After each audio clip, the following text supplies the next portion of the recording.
আমার নামাজ এবং আমার কোরবানি, আমার জীবন এবং আমার মরণ, আল্লাহ সব তোমার রাস্তা কোরবান করে দিয়ে দিলাম। কোরবানি মানে আত্ম উৎসর্গ, ত্যাগ স্বীকার করা। একটা প্রশ্ন আসবে যে সৃষ্টির শুরু থেকে কি কোরবানি ছিল না ছিল না? আমাদের দেশে যে কোরবানিটা চলছে বর্তমানে, যেটা রসুল পাক সাল্লাল্লাহু আলাইহি ওয়াসাল্লাম থেকে শুরু হয়েছে, এই কোরবানিটা হলো ইব্রাহিম আলাইহিস সালামের সুন্নত হিসেবে পরিচিত। তরিকাতে সালেকিন বৃন্দ ও মাদ্রাসায় মাসুমিয়া ছাত্ররা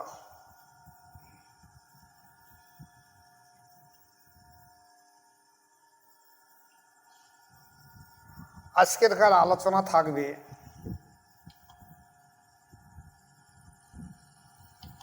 কোরবানি সম্পর্কে।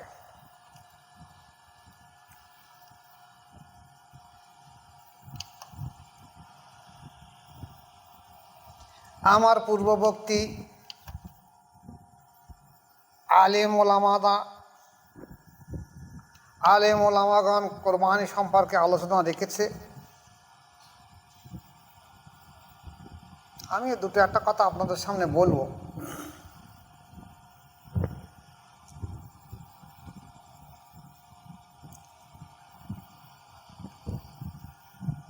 দেখুন, আজকের আমরা যে কোরবানি করি,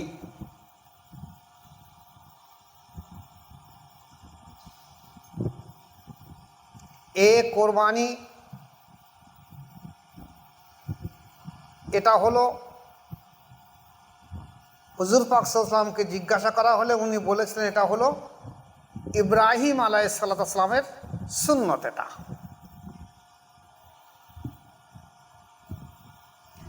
তাহলে কি কোরবানি আগে ছিল, তার আগে না ছিল না? একটা প্রশ্ন আসবে যে সৃষ্টির শুরু থেকে কি কোরবানি ছিল না ছিল না? কোরবানি ছিল।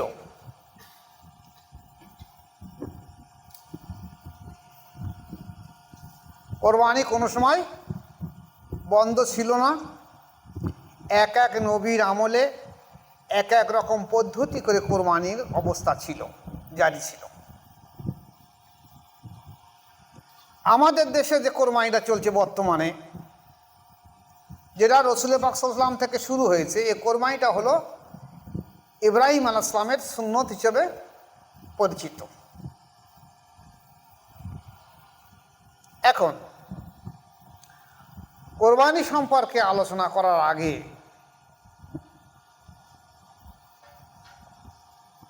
কিছু জিনিস আপনাদেরকে যদি আমি না আলোচনা করে দিয়ে দেই তাহলে পরিষ্কার হবে না, হয়তো আলোচনা একটু বড় হয়ে যাবে। এবং এই সপ্তাহে যতটা হবে আগামী সপ্তাহে বাকি আলোচনাগুলো করে দিয়ে দেবো, যেহেতু আগামী শেষ সপ্তাহ রয়েছে।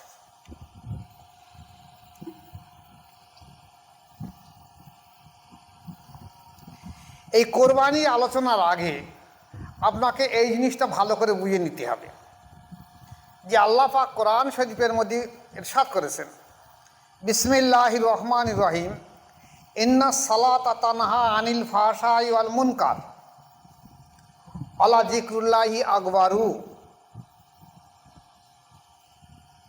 সূরা আনকাবুত 21 পারা 5 নম্বর রুকু।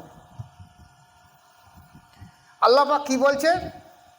ইন্নাস সালাতা তানহা আনিল ফাহশাই ওয়াল মুনকার, নিশ্চয়ই নামাজ অশ্লীল এবং গর্হিত কাজ,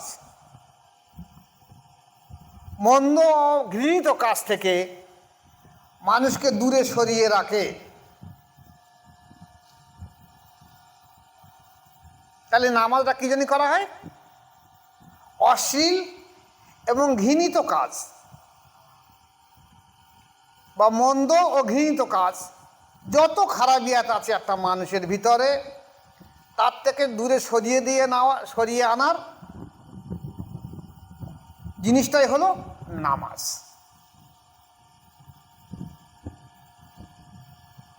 ওয়ালা যিকরুল্লাহি আকবার, আর জিকির হলো সর্বশ্রেষ্ঠ। তাহলে যদি নামাজ মানুষকে এই খারাপ এবং অশ্লীল কাজ থেকে না সরিয়ে আনে, একটা মানুষের চরিত্র যদি নামাজ পড়ার পরে যদি না সংশোধন হয়, ভালো হয়, তার ভিতর যা খারাপিয়াত ছিল সেগুলো যদি পরিবর্তন না হয়, তাহলে সেটাকে নামাজ বলা হবে না। যেমন একটা উদাহরণ দিলে বুঝতে পারবেন। কোনো একজন ব্যক্তি সে একটা লেবার, একটা কি দুটো লেবার ধরেছে যে ভাই তোমার তো 300 টাকা রোজ, আমি 400 টাকা দেবো, দুজনের 800 টাকা দেবো। আমার এই গাছের গুঁড়িটা কাটা আছে, এই গুঁড়িটা তোমরা ঠেলে সে মিলে পৌঁছে দিয়ে আসবে। তারা দুজন বলল ঠিক আছে, তাই দিয়ে দেবো। সকালে গিয়ে ওরা পান্তা খেয়ে ভালো করে মাল কাঁচা মেরে আর একেবারে ঠেলা আরম্ভ করেছে। গলগল করে ঘাম বার হচ্ছে, কিন্তু ওই মোটা গুঁড়ি নাড়াতে পারছে না। আবার দুপুরে এসে খাওয়া দাওয়ার পরে ফের ঠেলাঠেলি আরম্ভ করেছে, কিন্তু 1 ইঞ্চিও নাড়াতে পারছে না। মিলি দিয়ে আসবে, সে পারল না। সন্ধেবেলা এসে বলছে বাবু আমাদের পয়সাটা দিয়ে দেন। বলছে কাঠটা মিলি পৌঁছে দিয়ে এসছো? বলে না, সে ঠেলতে পারেনি, 1 ইঞ্চিও নাড়াতে পারেনি। তা বলছে আমি তোমাকে সঙ্গে ওয়াদা করেছিলাম এইটাই যে তুমি এই কাঠটা মিলি পৌঁছে দিয়ে আসবে, গুঁড়ি দাও, আমি তোমাকে 600 কি 800 টাকা দেবো। তা আমার কাঠ যদি সেখানে পড়ে থাকে তা তোমাদের আমি টাকা দেবো কেন? তেরা দুজন বলবে আমরা তো বহুত দিন খেটেছি, কাজে ঘাম বাইরে হয়েছে, তুমি মজুরি দেবে না কেন?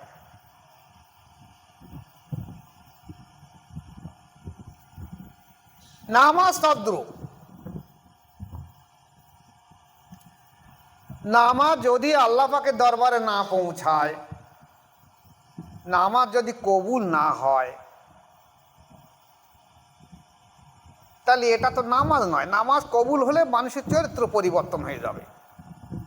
সে সাধারণ মানুষ হোক, হাজি সাহেব হোক, মাওলানা সাহেব হোক, হাফেজ সাহেব হোক, মৌলভী সাহেব হোক, মুয়াজ্জিন সাহেব হোক, পীর সাহেব হোক, আর যে হোক, সাহেবই হোক না কেন, আর মাস্টার সাহেব হোক, যদি নামাজ সত্যিকারের ভাবে তার কবুল হয়, যে তরতিবির মাধ্যম দিয়ে নামাজ পড়ার কথা বলা হয়েছে, তাহলে তার ভিতর থেকে সমস্ত খারাপিয়াত আল্লাহর তরফ থেকে সরে যাবে।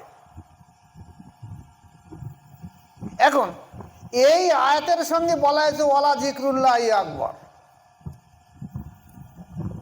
বলছিল নামাজ, আল্লাহ পাক বলছে নামাজ, তো নামাজের আয়াতের সঙ্গে সঙ্গে আবার ওর সঙ্গে একটা ওয়াও যোগ করে দিয়ে বলছে ওয়ালা জিকরুল্লাহ আকবার,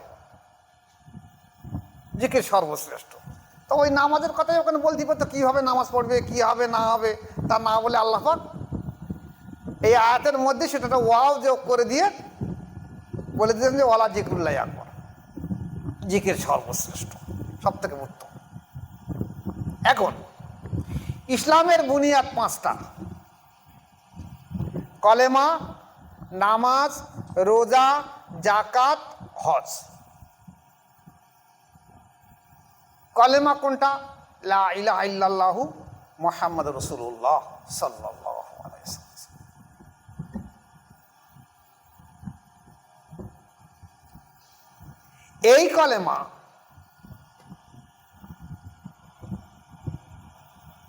এই কলেমা কেউ যেন মনে না করে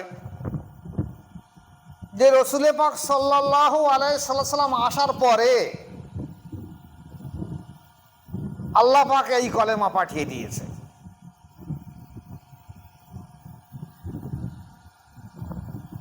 যেন না মনে করে। আজকের একটা ইউটিউবের মধ্যে দেখবেন একটা ব্যাপক আলোচনা চলছে যে রসুল পাক সাল্লাল্লাহু আলাইহি ওয়াসাল্লাম 40 বছর বয়সে নবুয়ত পেয়েছে।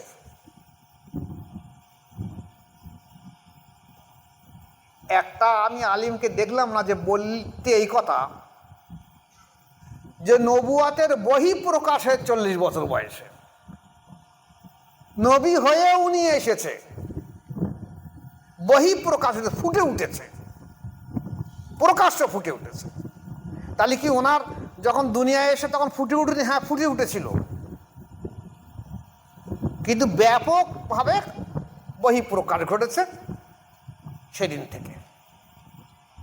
যাকে তাহলে আমি যে কথা বলছিলাম, তাহলে এই কালেমায়ে তৈয়ব অর্থাৎ লা ইলাহা ইল্লাল্লাহু মুহাম্মাদুর রাসূলুল্লাহ সাল্লাল্লাহু আলাইহি সাল্লাম, এটা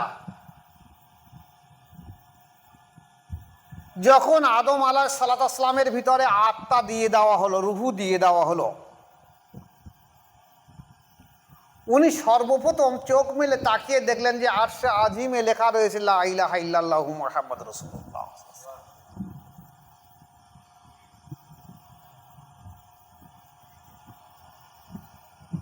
তা আল্লাহ পাককে জিজ্ঞাসা করছেন, আল্লাহ এটা কার নাম? আল্লাহ পাক বললেন, যেটা আমার একটা দোস্তের নাম।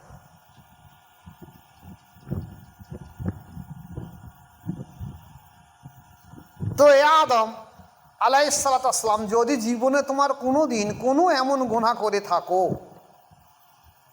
বা কোনো পেরেশানিতে পড়ে থাকো, কোনো ভুল ভ্রান্তি হয়ে থাকে, কোনো সময় দোয়া যদি তোমার কবুলিয়াতের সন্দেহ হয়ে ওঠে বা দোয়া কবুল হচ্ছে না, তখন তুমি এই নামের ওসিলা করে দোয়া করবে, ইনশাল্লাহ আমি আমার দোস্তের সম্মানার্থে আমি তোমার দোয়াটাকে নিশ্চয়ই কবুল করে নিয়ে নেব।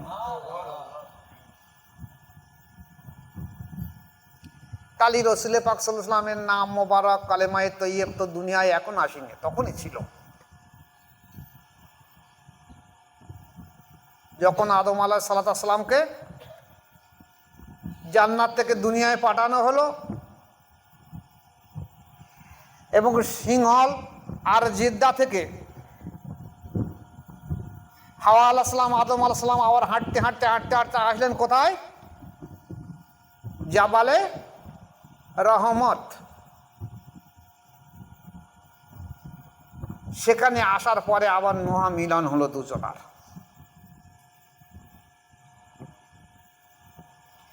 তাই এই সময়ে আল্লাহ পাকের কাছে আদম আলাইহিস সালাম দোয়া করেছিলেন যে আল্লাহ আমার অতীতের সমস্ত গুনাহগুলোকে মাফ করে দিয়ে দাও। কেতাবে এসেছে 300 বছর কম বেশি। তো সর্বশেষে উনি তো নবী, ওনার ওহীও ছিল, সব ছিল, কিন্তু সাময়িক কিছু কারণে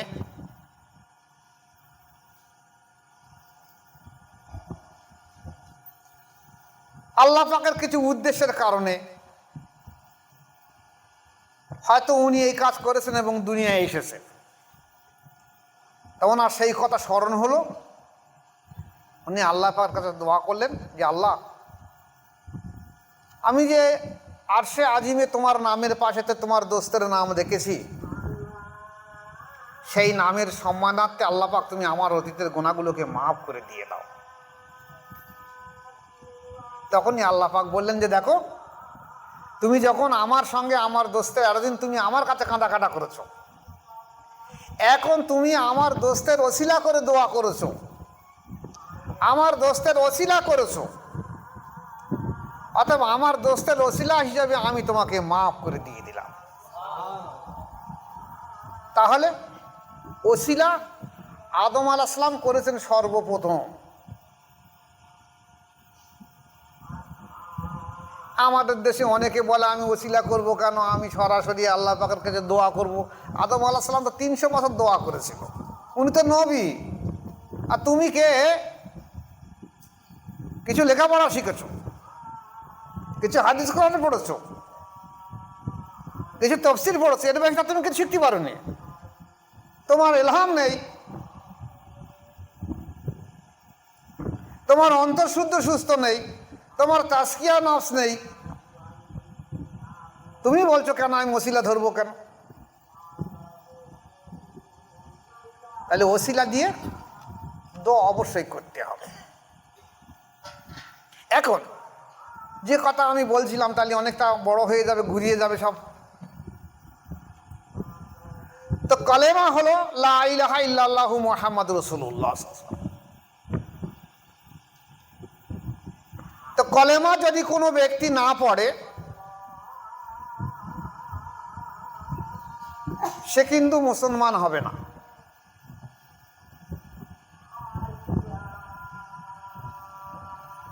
কলেমা যদি কোনো ব্যক্তি না পড়ে সে মুসলমান হবে না।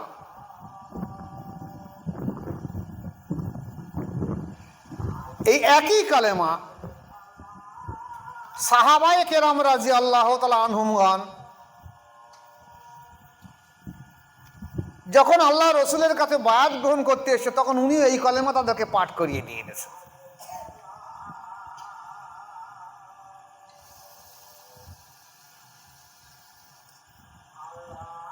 এবং কোরআন সাক্ষী দিচ্ছে যে সাহাবায়ে কেরাম রাদিয়াল্লাহু তাআলা আনহুমগণ পুরুষ মানুষ, স্ত্রী নয়, মহিলারা নয়, আল্লাহ রসুল সাল্লাল্লাহু আলাইহি ওয়াসাল্লামের হাতে হাত মোবারক রেখে এই কলেমায়ে তৈয়্যিব পাঠ করেছে।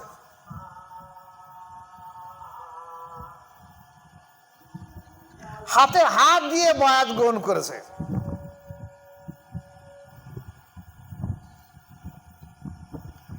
তাহলে সাহাবায়ে কেরাম রাদিয়াল্লাহু তাআলা আনহুমগণ বায়াত হয়েছে রসুলের হাতে হাত দিয়ে। আজকের যদি ওলামা সমাজ বলে যে আমি বায়াত হব কেন, আমি হাফেজ সাহেব, আমি মাওলানা, আমি মুফতি, আমি কারি, আমার আরও বড় বড় টাইটেল সার্টিফিকেট আছে, তাহলে এখানে এই প্রমাণ হবে যে রসুল পাক সাল্লাল্লাহু আলাইহি ওয়াসাল্লাম সাহাবাদের বলে দিতে পারতেন যে তোমাদের হাতে হাত দিয়ে বায়াত হতে হবে না, তোমরা শুধু কলেমা পড়ে চলে যাও, বা আমি যে কলেমার তাল দিয়েছি এই কলেমা তোমরা বাড়ি বসে বসে পাঠ করে নাও, তাহলে হাতে হাত দিয়ে বায়াত করার কোনো প্রয়োজন ছিল না। তাহলে কলেমা যদি কোনো ব্যক্তি সাহাবাদের জমানায় রসুল পাক সাল্লাল্লাহু আলাইহি ওয়াসাল্লামের হাতে হাত দেওয়া ছাড়া কেউ বায়াত গ্রহণ করতে পারে না, কেউ মুসলমান হতে পারেনি।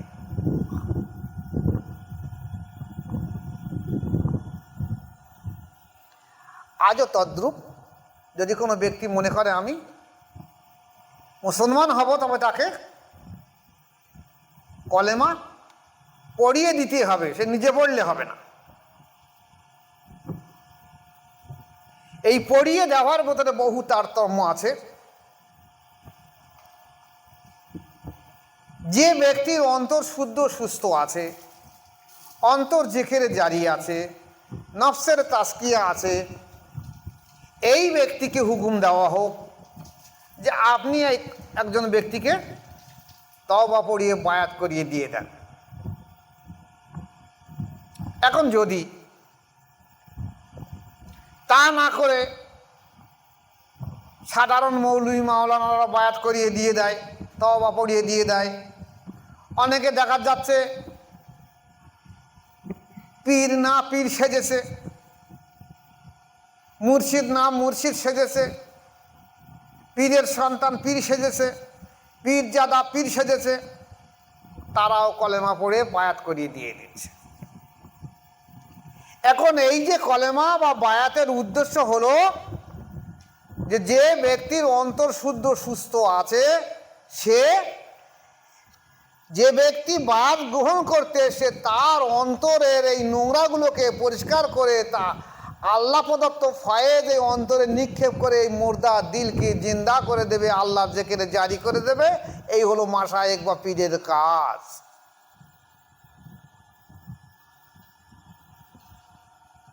এবারে ওয়ালা জিকরুল্লাহ আকবার, আল্লাহ জিকির সর্বোত্তম।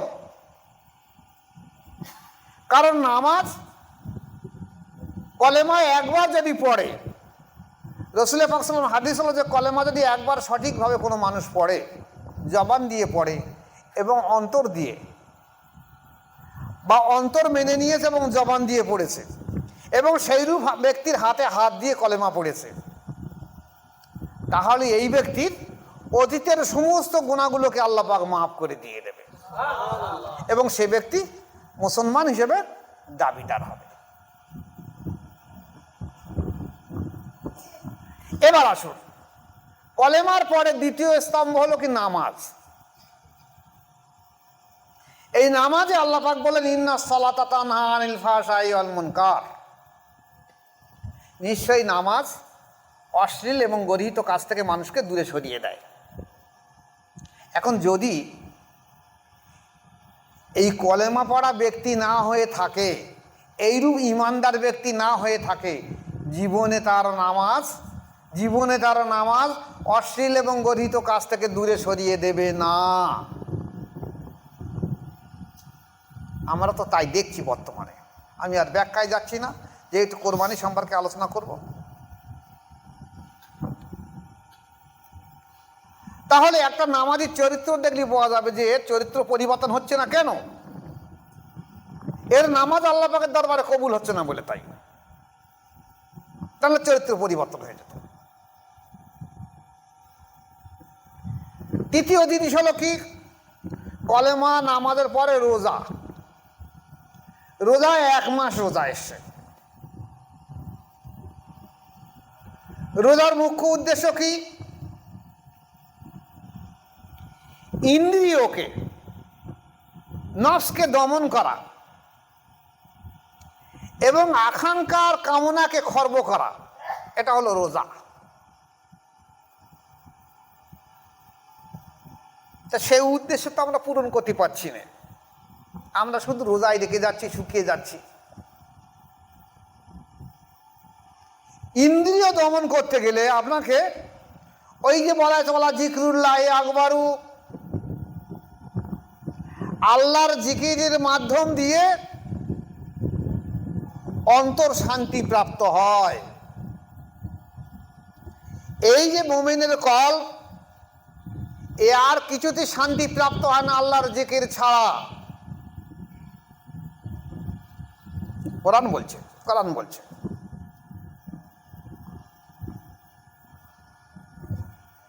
তো সেই জিকিরের, কলবের জিকিরের মাধ্যম দিয়ে যদি তার কলবের জিকির জারি না থাকে, তাহলে তার নামাজের মধ্যে একাগ্রতা আসবে না, নামাজের মধ্যে খুশু আসবে না, নামাজ জীবনে কবুল হবে না আল্লাহর দরবারে।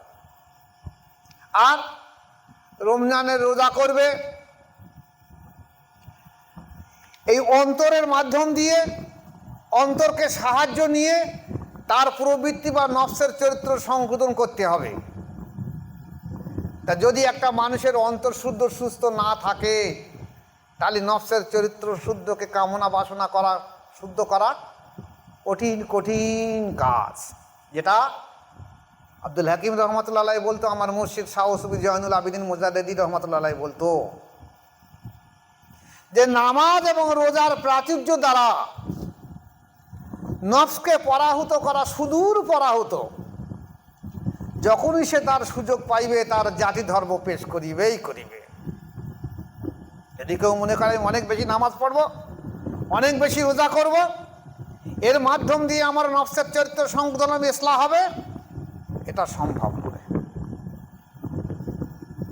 আল্লাহ জিকরুল্লাহ আকবার, আল্লাহ জিকির তারে সম্ভব। এরপরে আসছে কি? যাকাত। তারপর আসছে হজ। তো হজ ওই ব্যক্তির জন্য ফরজ যাকে খেয়ে পরে হজে যাওয়ার মতন সামর্থ্য আছে, তার পক্ষে হজে যাওয়া ফরজ।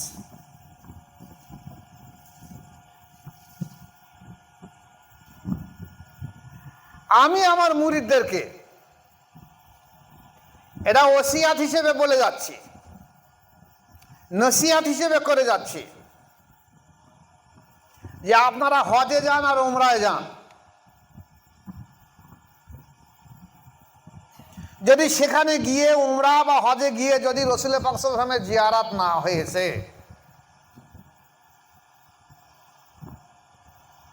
যদি সেখানে গিয়ে কাবা তওয়াফ করবে, কারণ কাবা হলো আল্লাহ পাকের গৃহ ঘর। এই কাবা ঘরের জিয়ারত বা দর্শনকে হজ বলা হচ্ছে। কাবা গৃহের অধিপতি আল্লাহ তাআলা স্মরণ এবং দর্শনাবিলাসকে সতেজ করাই হলো হজ ক্রিয়ার প্রধান উদ্দেশ্য।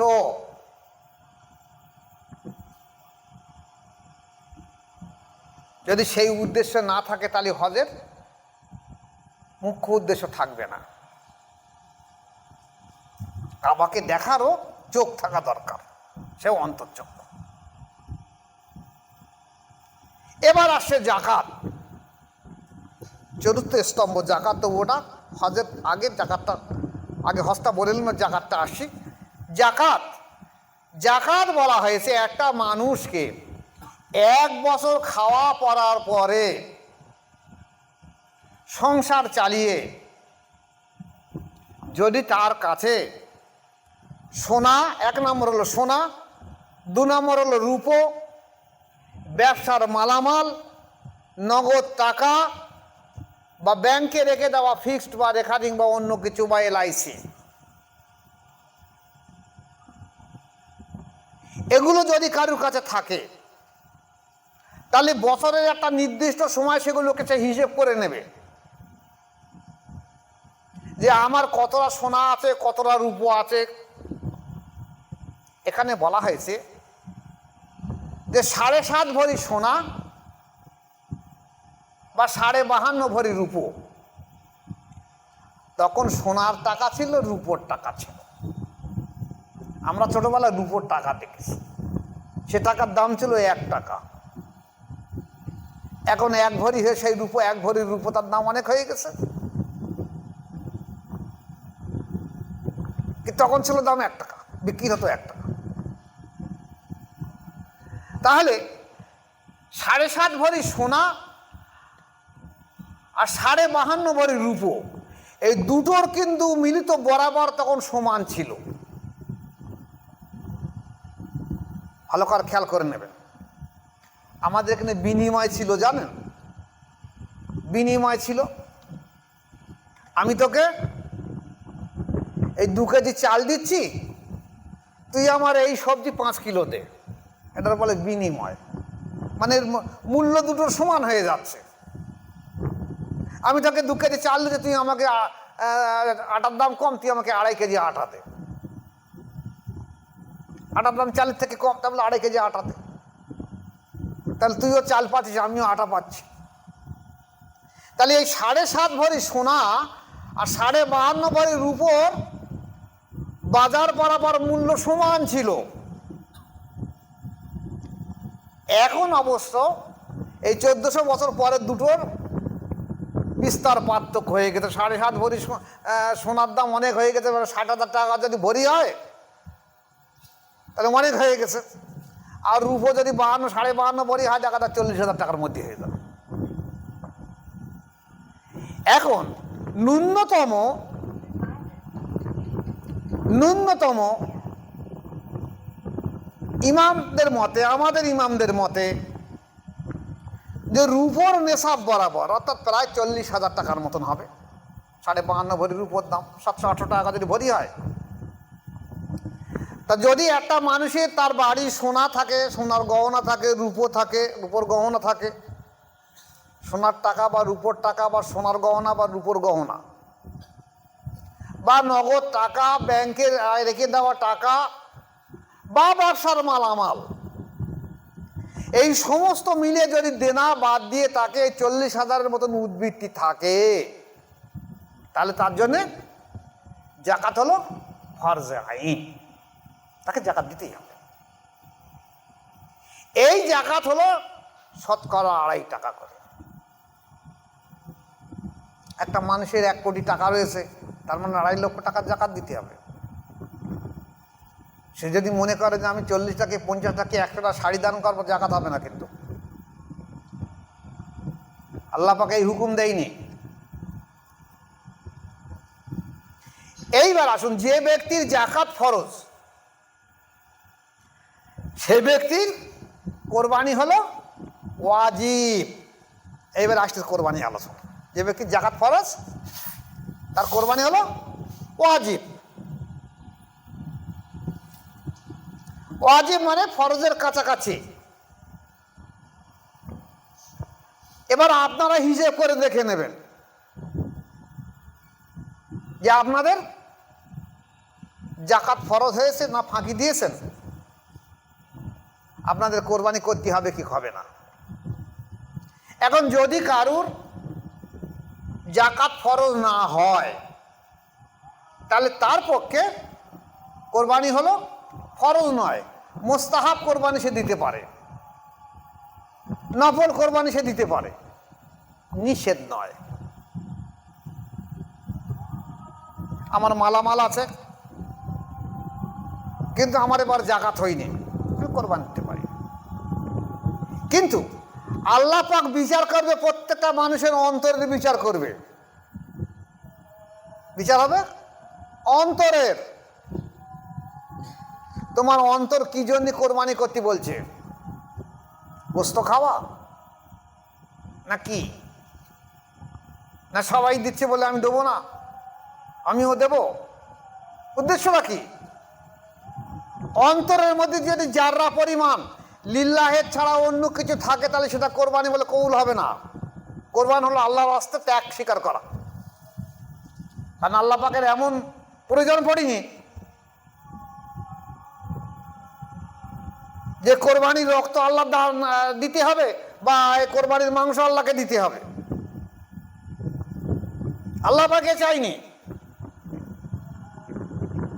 আল্লাহ রাসূল সাল্লাল্লাহু আলাইহি ওয়াসাল্লামের হাদিস হলো কোরবানি করার সঙ্গে সঙ্গে কোরবানির রক্ত মাটিতে পড়ার আগে আল্লাহ পাক এই কোরবানিটাকে কবুল করে নিয়ে নেয়।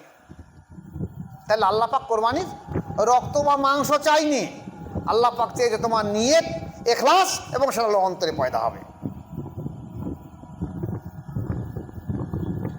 আর যদি মনে করো যে না আমি গোশত খাবার উদ্দেশ্য করবো, তাহলে কোরবানি করবেন না, বেকার হবে, ওটা কোরবানি হবে না। কিন্তু যদি ইব্রাহিম আলাইহিস সালামকে যেমন আল্লাহ পাক কোরবানি করার হুকুম দিয়েছিল, যদি তেমন কোরবানির হুকুম দিয়ে দেয় একটা মুসলমান আর পাওয়া যাবে না। এ ধর্ম ত্যাগ করে সব অন্য ধর্মে চলে যাবে। আমার সন্তানকে আমি কোরবানি করব? এটাই হলো কোরবানির উদ্দেশ্য,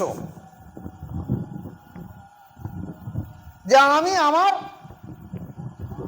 যেটা কোরবানির করার সময় নিয়ত করা হয়, ইন্না সালাতি ওয়া নুসুকি ওয়া মাহইয়া ওয়া মামাতি লিল্লাহি রাব্বিল আলামিন। এ আল্লাহ আমার নামাজ, ইন্না সালাতা নুসুকি, আমার নামাজ এবং আমার কোরবানি, ও মাহইয়া ওয়া মামাতি, আমার জীবন এবং আমার মরণ, আমার নামাজ এবং আমার কোরবানি, আমার জীবন এবং আমার মরণ, আল্লাহ সব তোমার রাস্তা কোরবান করে দিয়ে দিলাম। তাহলে এবারে আসুন, নিয়ত করছি এই, আর এটা মুখে বলছি আর অন্তরের নিয়ত অন্য হচ্ছে, এ কোরবানি কবুল হবে না। কোরবানি মানে আত্ম উৎসর্গ, ত্যাগ স্বীকার করা।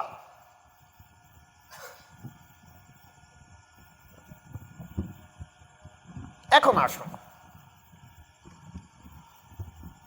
কোরবানি যে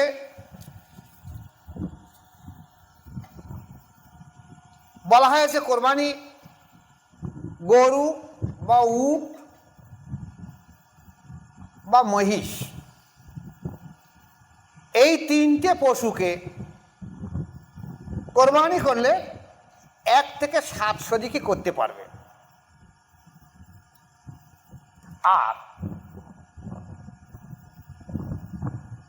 ছাগল, দুম্বা বা ভেড়া এগুলো একজনই কোরবানি করতে পারবে, একজনের জন্য।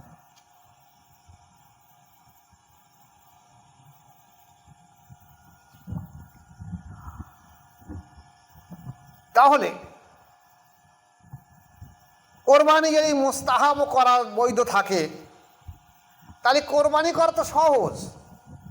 একটা মানুষ যদি বছরের শেষে এই কোরবানির পরে 1-1.5 টাকা দিয়ে একটা ছাগলের বাচ্চা কিনে রেখে দেয়, কি ভেড়ার বাচ্চা কিনে রেখে দেয়। ওই 1 বছরে চড়তে চড়তে চড়ে চড়ে দেখা যায় অনেক বড় হয়ে যাবে 1 বছর পরে। তাহলে আমার 1-1.5 টাকায় কোরবানি হয়ে যাবে।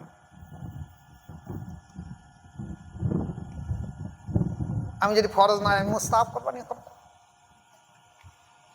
এখন কোরবানি কার নামে করা হবে, এলে বিভিন্ন মতবাদ রয়েছে। আমি সেই ছোটবেলা থেকে আজকে 64 বছর হয়েছে, এখনো লোকে এসে জিজ্ঞাসা করে আমার বাপের নামে কোরবানি করা যাবে, আমার মার নামে কোরবানি করা যাবে, দাদির নামে করা যাবে, দাদার নামে করা যাবে। মানে এখনো যেন তাদের শিক্ষা হয়নি, অথচ মাদ্রাসা মসজিদ মাওলানা মৌলবি তো ছেয়ে গেছে। দেখবেন কোরবানি করার সময় হুজুর কি করবো, আমার এটা কার নামে দেই বলেন দেখি। এ সম্পর্কে আশরাফ আলী থানভী সাহেব কি বলেছে দেখেন। যদিও তিনি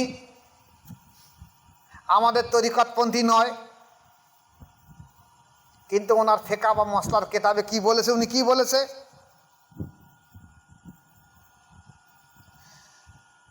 যে কোরবানি হলো একটা পশু যখন কোরবানি করা হয়, কোরবানির পশুর যতগুলো পশম থাকে প্রত্যেকটা পশম বরাবর একটা করে নেকি সেই কোরবানি দাতার আমল নামায় আল্লাহ পাক দিয়ে দেয়।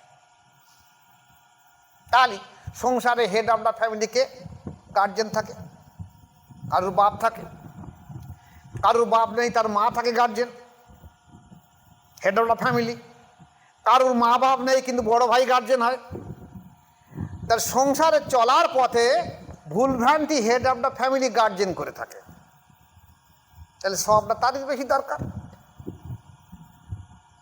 তার চলার পথে সে ভুলটা বেশি করে, তাহলে তার সওয়াব বেশি না হলে সে গুনাহগার হবে, সে জাহান্নামী হবে, তার মিজানের পাল্লায় বদির ভারী হয়ে যাবে। তাই সংসারে যে head of the family guardian তার নামে কোরবান করা জরুরি বা ওয়াজিব। এছাড়া আমি যদি একটা গরু কোরবানি করি, ছাগল যদি ছাগল ভেড়া বা দুম্মাতালি এক ভাগ, তাহলে যে ব্যক্তি করছে তার নামে একটা করতে হবে। কিন্তু সে যদি একটা গরু কোরবানি করে তাহলে সেই হেড অফ দ্য ফ্যামিলির বাড়ির যে হেড মেম্বার তার নামে একটা দিতে হবে অবশ্যই। এইবার যদি বলে আমি 5 শেয়ারে দেবো, আমি একাই কোরবানি করব কিন্তু 5টাকে 7টা নাম দেব, তাহলে ও ব্যক্তি ও জীবিত, ওর জন্য সর্বসময় ওয়াজিব, ওকে আগে নাম দিতে হবে। এইবার তার দাদা মারা গেছে, দাদি মারা গেছে, মা মারা গেছে, বাপ মারা গেছে, তাদের নামে তার কোরবানি করতে পারে। কিন্তু যদি সে সাহেবে নেশাব ধনী হয়ে থাকে তাহলে আগে তার নামে করতে হবে। আমি সাহেবে নেশাব, আমার পক্ষে কোরবানি ওয়াজিব, আমি আমার মৃত মা বাপ দাদা দাদির নামে কোরবানি করতে পারবো না। যে একটা ভেড়া কি একটা ছাগল কি একটা দুম্মা আমার মা বাপ মৃত হয়ে তার নামে কোরবানি করে দেবো, হবে না। আমি সাহেবে নেশাব আমাকে আগে করতে হবে। কিন্তু যদি গরু হয় কি উট হয় কি মহিষ হয় তাহলে 7টা শরীক পর্যন্ত করা যাবে, তখন আমি আমার নামে 1 ভাগ রেখে দিলাম। এবার 1 ভাগ রাখার পরে এবার আমি আমার মৃত মা বাপ দাদা দাদি নানা নানির নামে কোরবানি করতে পারি 7টা শরীক হিসেবে। এখানে থানভী সাহেব বলছেন যে শুধু ও না, নিজের মা বাপের সঙ্গে নিজের পীর বা ওস্তাদেরও নামেও কোরবানি করা যায়। এমনকি রাসূলুল্লাহ পাক সাল্লাল্লাহু আলাইহি ওয়াসাল্লামের নামেও কোরবানি করা যায়, ওনার স্ত্রীদের নামেও কোরবানি করা যায়, বিবিদের নামে। তাহলে এই কোরবানি করলে তাদের আত্মা সন্তুষ্ট হয়ে তাহলে আপনার উপরে তারা সন্তুষ্ট থাকবে, আপনার উপরে রহমত বর্ষণ হবে, আপনার উপরে দোয়া করতে থাকবে। তাহলে আমরা যদি কোরবানি করার সময় খেয়াল রাখবো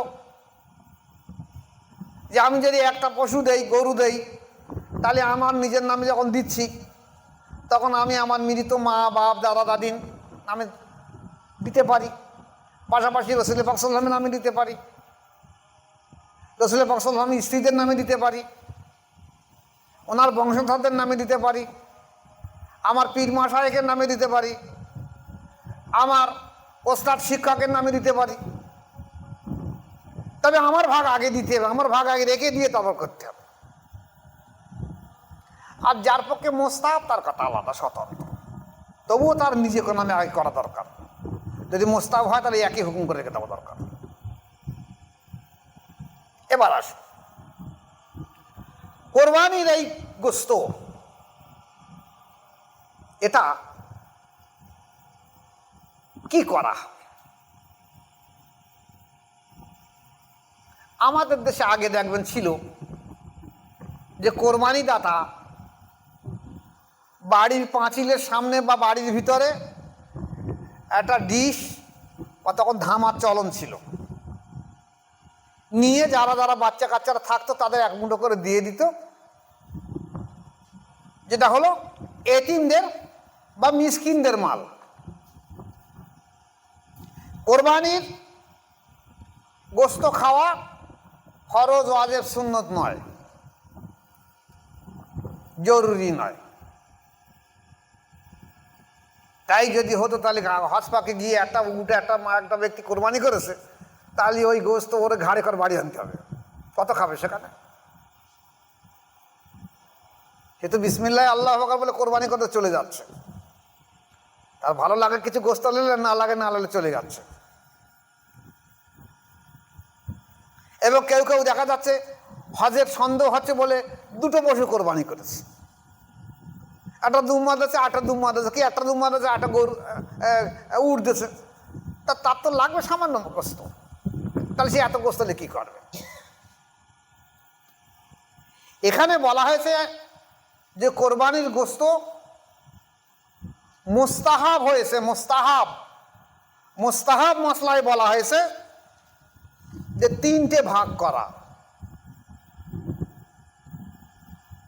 এক ভাগ গরিব এতিমদের দান করে দেওয়া, এক ভাগ আত্মীয়দের দেওয়া, আর এক ভাগ নিজের জন্য রাখা।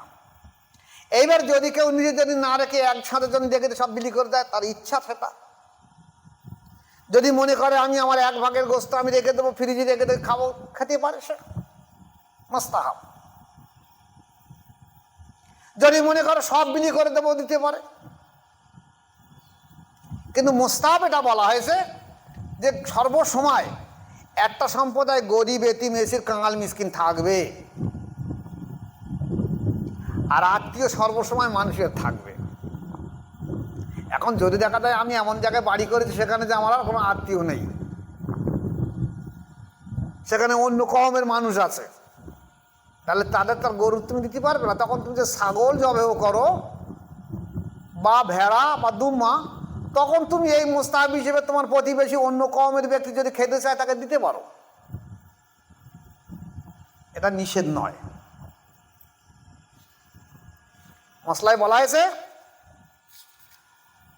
যে কোরবানির গোস্ত কাফের দিকে কেউ দান করা জায়েজ আছে, কিন্তু মজুরি শরীফ দেওয়া যাবে না।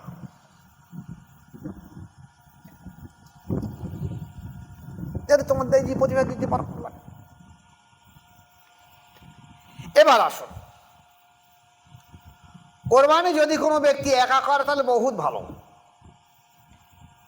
যদি 7 শরিকি করে তাহলে সুষ্ঠুভাবে ভাগ বন্টন করে নেবে, নিয়ে যার ভাগ তাকে দিয়ে দেবে, সে তার এলাকায় বন্টন করে দেবে। এখন যদি দেখা যায় মোস্তাহাব এমন একটা মজার জিনিস রয়েছে, ধরুন আপনি একটা ছাগল কোরবানি করেছেন, এখন ছাগলের গোস্ত হয়েছে 5 কেজি কি 6 কেজি, এক বছরের ছাগল 5-6 কেজি গোস্ত হতে পারে, আপনার ফ্যামিলি 20 জন। এবার আপনি যদি 6 কিলো গোস্ত যদি আপনি 4 কিলো বিলি করে দেন, তাহলে 2 কিলো গোস্ত থাকলে আপনার বাড়ি কারুর এমনি, আপনার সংসারে 20 জনের ফ্যামিলি, আপনার এমনি 5 কিলো গোস্ত লাগে। আর যদি কোরবানি যদি 2 কেজি হয়, আপনার মন কারুর বসবে না। তাই সেরকম প্রয়োজন হয় তো সমস্ত গোস্ত আপনি নিজে খেতে পারেন, অসুবিধা কিছু নেই। ওটা মোস্তাহাব, যেহেতু আমাদের লেখা গরিব এবং সর্বসময় পৃথিবীর একটা সম্প্রদায় গরিব থাকবে, তাই এই মোস্তাহাব আমল করার কথা বলা হয়েছে। এবারে আসুন আরো একটা মজার জিনিস, এই কোরবানির সঙ্গে অনেকে দেখা যায় আকিকা করে, এটা কিন্তু জায়েজ।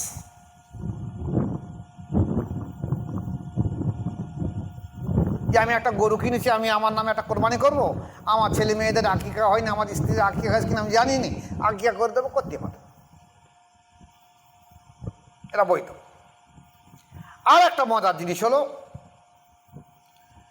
যদি আপনি শরিক হিসেবে কোরবানি করেন, 3 জনা কি 4 জনা কি 5 জনা কি 7 জনা, তাহলে শরিক নির্বাচন করে নেবেন ভালো করে। যদি কোনো শরিকের গোস্ত খাবার উদ্দেশ্য থাকে, তাহলে সমস্ত কোরবানি, এই কোরবানিটা কিন্তু বাতিল হয়ে যাবে, বেকার হয়ে যাবে। ফলে ওদের সঙ্গে কোরবানি করবেন না। আমার এই কথাটা হয়তো অনেক দূর ছড়িয়ে যাবে। এখন ইউটিউবের যুগ, আমার তো বহু মুরিদ আছে, মোজাদ্দের টিভি দেখে, অনেক আমার মিত্ররাও যেমন দেখে তেমন শত্রুরাও দেখে, দূর দূরান্তের ব্যক্তিও দেখে, সারা বিশ্বের বাঙালি যেখানে যেখানে আছে তারাও দেখে। তাহলে কোরবানি শরিক হিসেবে চিন্তা ভাবনা করবেন। আমি আমার ব্যক্তিগত মতামতে তরিকার মাশায়েখ হিসেবে এই হুকুম দিয়ে দিচ্ছি আমার মুরিদদের, এটা সাধারণ মানুষের জন্য নয়, যে আপনারা আপনাদের নিজেদের শরিক ছাড়া বাইরে শরিক নেবেন না। কার কি আকীদা, কার কি নিয়ত, কার কি চিন্তা ভাবনা আমি জানি না। আর কাছে বা দূরের প্রবাসী যারাই থাকবেন, যারা যেখানে কোরবানি করবেন, সেই কোরবানির গোস্ত যে আপনি গরিবদের তো দান করবেন, আত্মীয় হিসেবে যে হকদার হিসেবে আপনারা চেষ্টা করবেন যে আপনার তরিকার ভাইয়েরা হলো বড় হকদার।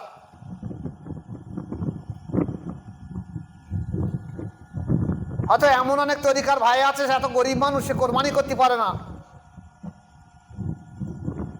কিন্তু সে একটু তাকওয়া পরহেজগারি করে খায়। এই তাকওয়া পরহেজগারি করে খাওয়ার জন্য দেখা যাচ্ছে বাড়িতে এখনকার যে গোস্ত চলন আছে, এই চলন, সে গোস্ত খেতে পারছে না, নিতে পারছে না। তাহলে আপনারা যদি প্রত্যেকের এলাকার দিকে লক্ষ্য রাখেন যে আমাদের এখানে কারা কারা তাকওয়া পরহেজগারি মেনে চলে, সে আমাদের তরিকা না হয়ে অন্য তরিকাও যদি হয়ে থাকে, কাদরিয়া হোক, চিস্তিয়া হোক, নকশবন্দিয়া হোক, সোহরাবর্দিয়া হোক, মোজারের তরিকা তো আমরা আছি, অন্য কোনো তরিকার ব্যক্তিও যদি তাকওয়া পরহেজগারি হিসেবে মেনে চলে, তাহলে আপনারও দায়িত্ব তার তাকওয়ার সম্মানার্থে আপনি তাকে দেইজি বানিয়ে নিয়ে আপনার গোস্তের কিছু অংশ তাকে পৌঁছে দিয়ে দেবেন।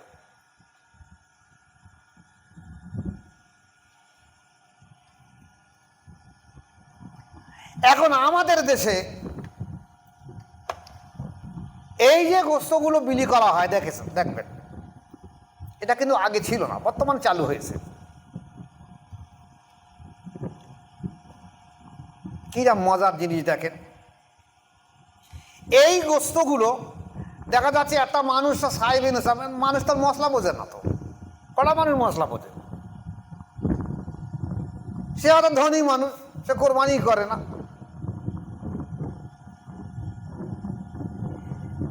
সে ধনী মানুষ, সে কোরবানি করে না, সে সাহেবিন সাহেব, সে কোরবানি করে না। তো মসজিদে বা যে জায়গায় গোস্তগুলোকে এক জায়গায় আনা হচ্ছে, এগুলো কিন্তু সব গরিব, এতিম, মিসকিন, কাঙাল, মিসকিনদের 3 ভাগের 1 ভাগ আনা হচ্ছে। ভালো করে কথাটা খেয়াল করবেন, আত্মীয়র অংশটা কিন্তু ওখানে দেওয়া হয়নি,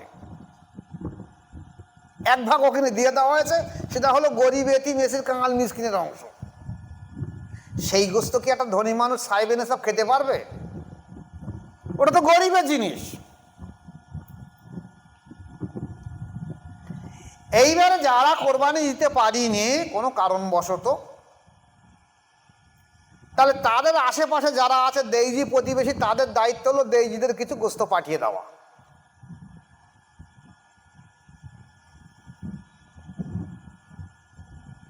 কিন্তু ওই এতিমে এসির কাঙাল মিসকিন ওই গরিবদের মাল যেন কোনো ধনী মানুষ না খায়।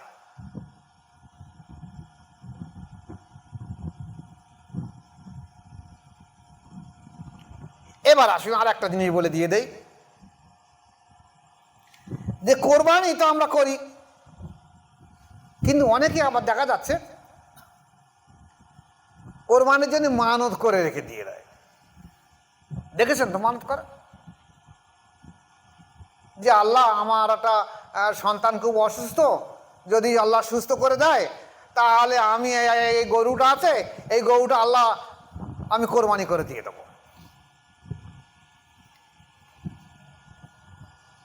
অনেকে করে, অনেকে করে। ওই মানতের গোস্ত কিন্তু ও ব্যক্তিও খাতে পারবে না, বুঝেছে? ওটা তো মানতের গোস্ত, ওটা তো কোরবানি না। আর ওই মানতের গোস্ত যদি এই গোস্তের সঙ্গে পাইল করে দেওয়া হয়, তাহলে যারা সাহেব নেতার ধনী মানুষ তারাও গোস্ত খেতে পারবে না। আর ওই মানতের গোস্ত কোনো ধনী খেতে পারবে না, ওটা সব গরিবদের জন্য দান করে দিতে হবে। তাহলে ওই যে মানতের গোস্তগুলো, আমি সবাইকে অনুরোধ করব যে ওই মানতের গোস্ত, গরু ছাগলের গোস্তগুলো যেন ওই এক জায়গায় বন্টন করে না দেয়। কোরবানির গোস্ত এক জায়গায় যাক, কিন্তু মানতের গোস্ত যদি ওই সঙ্গে পাইল করে দেওয়া হয়, তাহলে আমাদের দেশে অনেক মানুষ আছে, ধনী মানুষ আছে, সে তো কোরবানি করলো না, তাই মানতের গোস্ত তার খাওয়া হক নেই। আর ও তো গরিবদের, এতিম এসির কাঙাল মিসকিন গরিবদের হক, ও ধনীরা খাবে কেন? এগুলো ওলামা সমাজের দায়িত্ব, যে সাধারণ মানুষদেরকে এগুলো বুঝিয়ে দেওয়া, তুমি কোরবানিটা কি জন্য দিচ্ছ। সে যদি বলে আমার মানত, তাহলে বলবে এটা সঙ্গে সঙ্গে বিলি করে দিয়ে দাও গরিবদের দেখে দেখে, এটা তোমরাও খেও না আমাকে গোস্ত। এবার আসো, এই যে গোস্তগুলো এক জায়গায় বন্টন করা হচ্ছে মানত বাদে, তাহলে এখানে তো সব রকম ব্যক্তির গোস্ত আসে এক জায়গায়। একজন জাকাত সঠিকভাবে দিচ্ছে না, একজন সত্যিকারের ঈমানদার না, তাহলে এগুলোর বিষয়ে এই গোস্ত কি সবাই খেতে পারবে?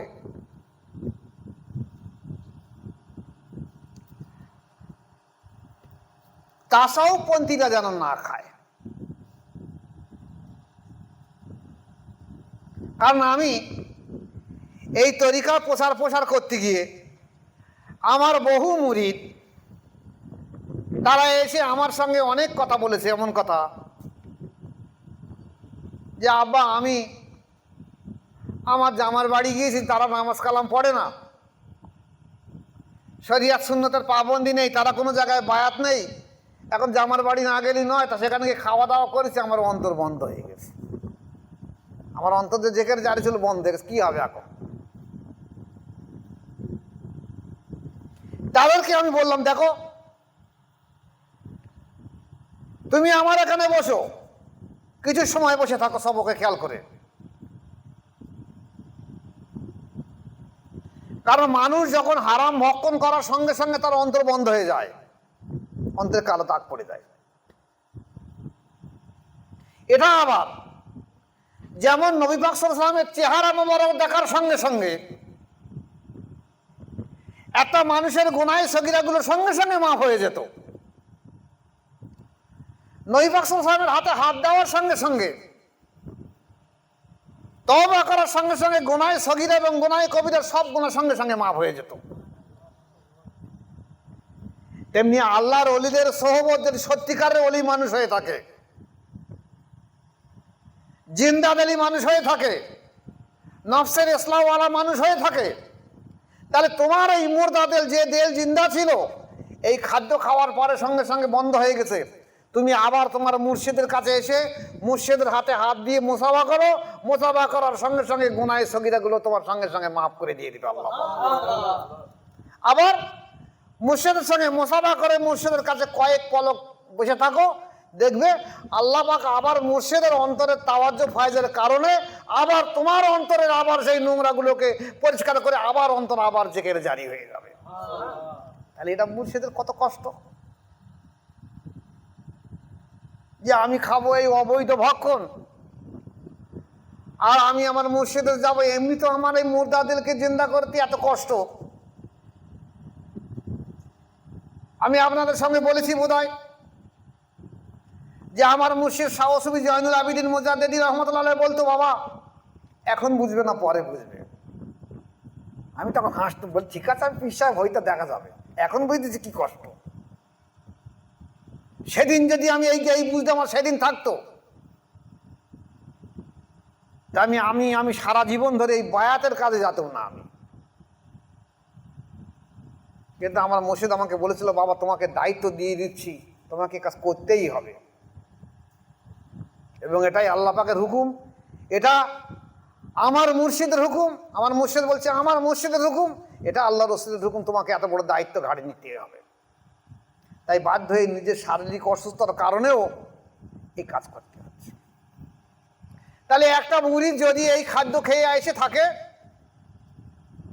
সে শুধু এই গোস্ত না, এমন বাড়ি ভক্ষণ খানা খেয়েছে যে খানা খাওয়ার পরে সে বলছে, হুজুর আমার না কি আমার না অন্তর বন্ধ হয়ে গেছে, আমি কি করব। তাকে বললাম, বাবা বসো কিছুক্ষণ সময়। কিছুক্ষণ বসার পরে বলছে, হ্যাঁ এবার আবার চালু হয়েছে। তাহলে আমি তাকে বললাম যে মুর্শিদ হলো চার্জার ব্যাটারির সমান।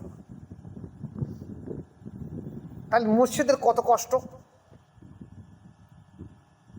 একটা ট্রান্সমিটার যদি বেশি পরিমাণ লোড না নিতে পারে বাস্ট হয়ে যায়। একটা মুর্শিদের অন্তর, সে যত বেশি মানুষের মুর্দাদেরকে জিন্দা করে দিয়ে দেবে, তত বেশি তার অন্তরের কষ্ট হবে।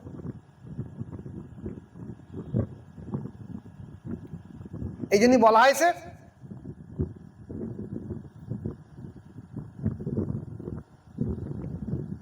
যে তুমি যদি সারা জীবন ধরে একটা মানুষের মুর্দাদিল জিন্দা করে দিয়েছো কোনো মুর্শিদ মাশায়েখ, সারা জীবন ধরে তুমি যদি তার ঋণ শোধ করতে পারবে না কোনোভাবে, পয়সা দিয়ে হোক, শ্রম দিয়ে হোক, নিজের জীবন দিয়ে হোক, জীবনে তার ঋণ শোধ করতে পারবে না। কারণ পৃথিবীতে নিজের মা বাবা তোমার মুর্দাদিল জিন্দা করে দেওয়ার ক্ষমতা হয়নি। সে সাহাবাদের পিরিয়ডে ছিল, তারা বাপের কাছে বায়াত হতো, তাই হয়েছিল। কিন্তু আজ তার সেরাম বাপ মা নেই আমাদের।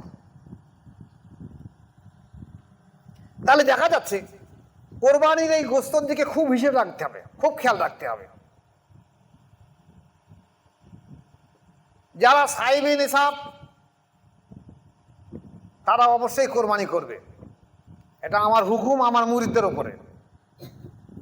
আমি তো অন্য মানুষকে হুকুম দিতে পারিনি, অন্য মানুষকে নসিহত হিসেবে বলতে পারি যে সাইবে নিসাব তোমরা কোরবানি করো, কিন্তু আমার মুরিদদের আমি হুকুম দিয়ে দিচ্ছি যে তোমাদের কঠোর থেকে কঠোরভাবে ওয়াজিব পালন করতে হবে।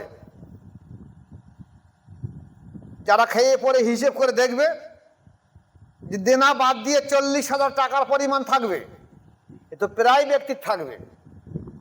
আরে দুটো কানের মাকড়ি থাকলে 6 আনা কি 8 আনা, তা 8 আনার দাম তো 30,000 টাকা। আর যদি নাকের থাকে তাকে 1-2 হাজার টাকা, যদি চুড়ি থাকে দেখা যাবে তাহলে আরো 30-40 হাজার টাকা। এখানেই তো সব রয়ে গেছে।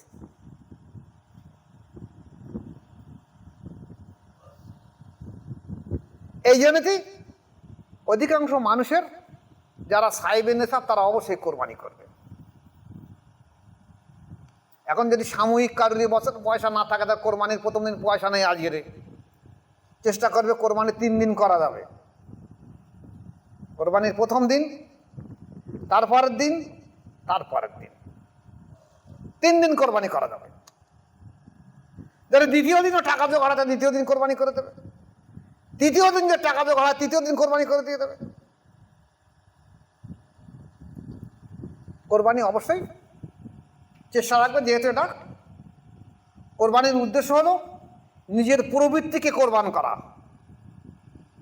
টাকা পয়সাটা কি মানুষের কাছে, দুনিয়ার মানুষের কাছে ধনসম্পদ মালামাল বিরাট একটা বড় সম্পদ বলে মনে হয়, বড় সম্পদ। এই সম্পদকে আল্লাহর রাস্তায় কোরবান করে এবং ত্যাগ স্বীকার করে দেওয়া, এটা বড় কোরবান। তাই যারা সাইবে নেশা তারা অবশ্যই কোরবানি করবে। আর যারা যদি মনে করে যে আমি মুস্তাহাব হিসেবে কোরবানি এবার করতে পারি, আগামী বছর নিয়ত রাখবো, তাহলে এখন থেকে চেষ্টা করবে 1-1.5 টাকা দিয়ে একটা ছাগল কি ভেড়া, আমাদের এখানে দুম্বা মিলছে না, এটা কিনে রেখে দেবে। দেখা যাবে 1 বছর পর তার পক্ষে কোরবানি করা সহজ হয়ে যাবে, একদম সহজ, একদম কঠিন কাজ নেই। আর যদি মনে করে এখন একটা ভান্ডার করে রেখে দেবো, দৈনিক 5 টাকা কি 10 টাকা করে সে ভান্ডারে জমা রেখে দেবো। আগেকার মানুষ যেমন ভান্ডারে জমা রেখে দেবে টাকা জমা রেখে রেখে রেখে দেখা যাবে 1 বছর পরে 5 টাকা 10 টাকা, মানে এমন কিছু নয় তো। একটা বাচ্চা ছেলেকেও এখন দেখা যাচ্ছে খরচ করতে তার পকেট খরচা 10 টাকা দিতে হয় স্কুলে গেলে। তার 10 টাকা দিলে যা মাসে হচ্ছে 300 টাকা, তাহলে বছরে হবে 3 বার 3600, 3,500 টাকা। একটা ছাগল হয়ে যাবে, একটা ছোট গরুর শরিক হয়ে যাবে।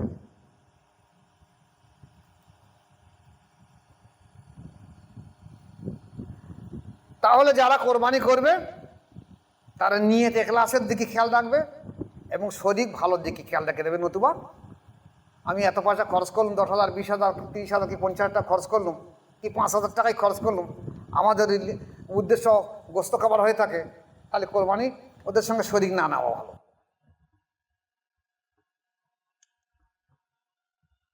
আর যদি আশেপাশে তেমন শরীক না থাকে তাহলে দূরে শরীক হয়ে থাকবে। আর না হলে ছাগল বা ভেড়া নিজে তোমার চিন্তা ভাবনা রাখবে। আল্লাহ পাক আমাদের এই আলোচনার উপরে আমল করার তৌফিক দেখ। সবাই বলে আল্লাহুম্মা আমিন। আগামী সপ্তাহে চেষ্টা করব এর বাকি অংশটা কিছু আলোচনা করে দেওয়ার জন্য। আসসালামু আলাইকুম ওয়া রাহমাতুল্লাহি ওয়া বারাকাতুহু।